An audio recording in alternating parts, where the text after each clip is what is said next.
Yeah, But this all sounds very research-focused. right. What about applications for pathologists in their day-to-day work? Sure.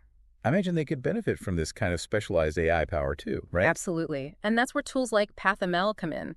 The researchers behind this article actually combined PathML, a tool that simplifies digital pathology analysis, with ChatGPT-4 to create a chatbot-like interface. A chatbot for pathology. Okay, now I'm really curious. So imagine you're a pathologist and need to measure the density of a specific type of cell in a tissue sample.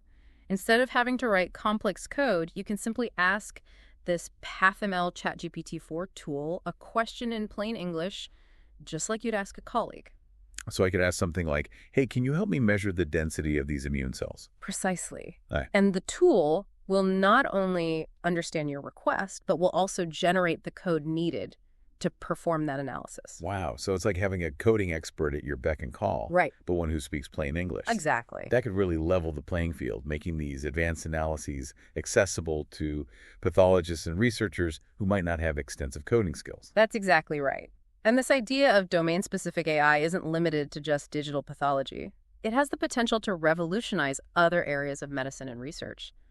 Think about how much time researchers spend on systematic reviews trying to synthesize findings from countless studies. I can only imagine. It's like trying to find a needle in a haystack, except the haystack is made of scientific papers. The authors of this article suggest that specialized AI tools could automate much of that process, speeding up systematic reviews and helping researchers identify key insights much faster. That would be a game changer. Yeah. But hold on, if we're talking about AI analyzing vast amounts of data, especially sensitive medical data, what about patient privacy? That's a crucial consideration, and any responsible development of AI in healthcare needs to prioritize data security and patient confidentiality.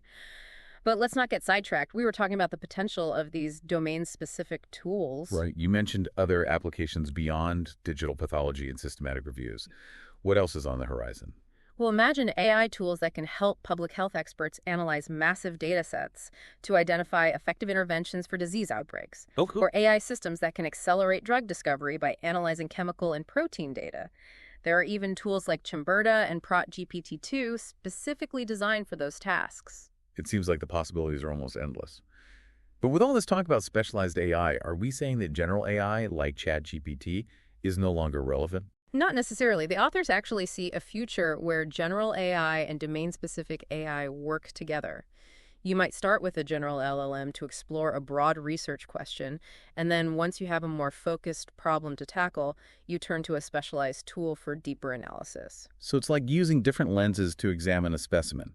First, you use a wide-angle lens to get the big